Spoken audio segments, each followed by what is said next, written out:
Waffle House shut down, the world's ending. I'm so glad there's no one here right now, or else I'd look like a crazy person. Hey yo, welcome to Rants, which was the name that Alex geniusly came up with because I'm skateboarding, and there's usually ramps when you're skateboarding. But I'm in a parking lot, and there's no ramps, and even if there were, I don't know how to go on them. So it's Rant still, because it sounds more fun. So right now I'm just sitting in my car because I don't feel like getting out yet, but I'm gonna try to skate then. And I don't know how to skate. I'm still trying to teach myself because unfortunately I don't know anyone else that knows how to skateboard. So I don't have any cool tricks to show you.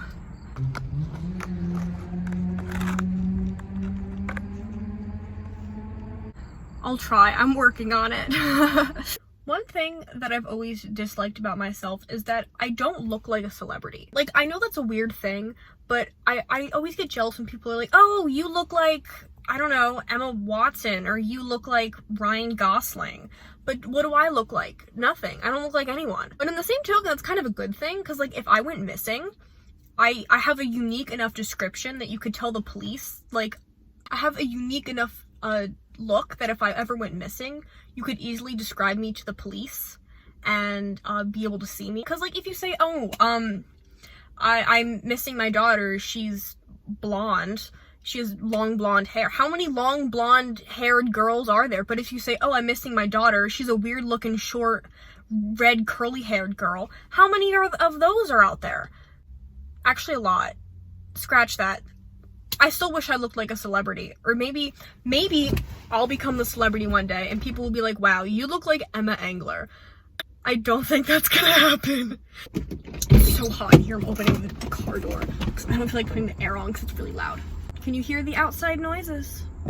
I'm so glad there's no one here right now, or else I'd look like a crazy person.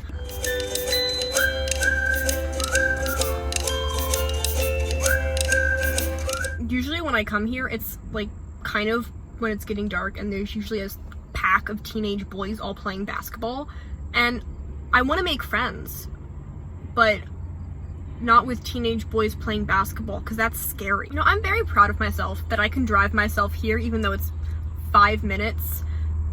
Not even 5 minutes, it's like 2 minutes from my house because I'm too lazy to walk all the way there, which I used to do. And then I got my license and was like, wow, I can be lazy now and I don't have to walk to a parking lot that's 5 minutes from my house. It's kind of sad, but you know, advantages of being a licensed driver. Do you like my earrings? I made them myself. They're Pegasi. One thing that really bothers me in classic literature is people's choice of words. Like, I know you're fancy or whatever, it's the Victorian era, I'm going to use big long words because that's how we talked, I guess. But there's specific ones that bother me, that I feel like there's absolutely no reason that you should use them. Example, I'm currently reading Hard Times by Charles Dickens, not by choice, for school. I do not recommend it to anyone unless you wish to feel like you're dying while reading a book. It's basic, nothing's happened. I'm like more than halfway done with it and nothing's happened. But anyway, so instead of just, you know, using the word said, which is a good word, I mean, a lot of times people are like, oh, you overuse that word in writing, come up with something different. It's like one of the big things you hear in the literary world. I guess just use replied or something normal. Instead, he has to use the word ejaculated. Now, I have a problem with this word for a number of reasons. Number one, it sounds wrong. I think you can probably, you know, figure out why. It just doesn't sound quite right. It's not a good word. It's too big, it's too long, it sounds gross when you put it in a sentence, it doesn't fit, it's very jarring when you're just, you know, reading along about some guy talking about proposing to some girl that's 20 years younger than him, and then this guy says, will you marry me? He joyfully ejaculated. What is that? It like catches in my throat. It doesn't, no one likes that. No one wants that, Charles. No one asked for that. I know I didn't.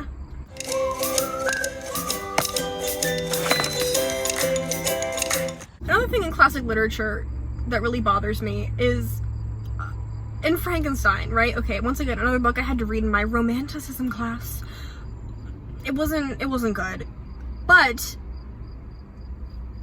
Frankenstein's monster has a French accent. I guess I hit my steering wheel a little too hard there. So apparently Frankenstein's monster has a French accent. I don't know why no one told me that. Was I supposed to figure that out on my own? In the book, he teaches himself how to speak from listening to a French family that lived in a little shack. So therefore, that means he would have a French accent. No one can convince me otherwise. I don't know if that's accurate, but that's how I enjoyed, that was the only part of the book I enjoyed. Imagining Frankenstein's monster with a French accent. So recently, we were going through all our many board games at my house, because, you know, what else is there to do when you're stuck in a quarantine? And we found, you know, at Cracker Barrel, those like little triangular things with the pegs that you're supposed to, like, there's like one hole that's like open and you're supposed to like move the pegs and like jump them, kind of like checkers but by yourself, and you're supposed to have one peg left. Yeah, apparently we have one of those, and so it's become a thing the last couple days that everyone's been trying to figure it out. But the thing is, I don't think there's anything to figure out about it. Like, yeah, you only have one peg left, but you can't solve it. It's not like a Rubik's. You can't solve it. It's a mindless game. My brother's very adamant at figuring it out, but I don't think there's anything to figure out. It's a mindless game. It's fun. You play while you're at Cracker Barrel. I feel like, where are Cracker Barrels? The only time I've ever seen them, or when I'm on road trips, like 7 hours away from my house, there's a Cracker Barrel in the middle of nowhere. Like, where do they come from? Who decides where to put Cracker Barrel? Imagine living next to a Cracker Barrel. That's a weird thought. I don't know if you do people actually live next to Cracker Barrels? I feel like they only exist for road trips. Like, what else is their purpose? Also, Waffle Houses. Waffle Houses are another thing that get me, because the whole, you ever heard the thing where it's like a tornado or like some massive natural disaster happens? I forget what it's called, some organization to see like, oh, do we need to send help to this place? They will call the local Waffle House and like ask if they can order, and apparently there's a code. If the Waffle House is like, yeah, order anything you want, that's like a green, like they're good, they don't need any help. But if they have a limited menu, then that means they need help. And if it's shut down, that means like everyone's dead, I guess. It's like code red. Waffle House shut down, the world's ending. I find that really funny.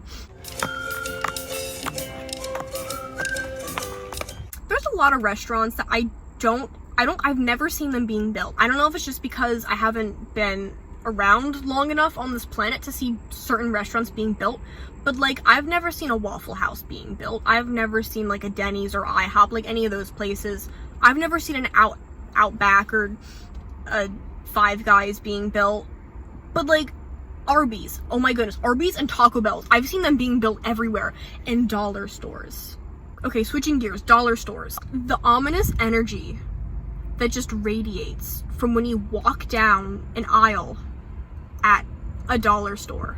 I feel like the longer you go down the aisles, like the darker it is at the end, and they're always empty. I don't think I've ever been in one where I've come in contact with another human being. I don't know, I think they're just like portals to the underworld or something, and I mean, that's fine, that's cool, but like, why are there so many of them? I guess that's all for now. Have I ranted enough for you? All of the things that are buried deep in the back of my consciousness because I've been so deprived of social interaction, I don't get to rant about these things to other people. So now you get to hear them. Congratulations. Have a high five. Have a good day. Oh, you're still there. Well, thanks for hanging around. Why don't you like the video, or I'll stomp on you. I don't know. Do something. Have a good day.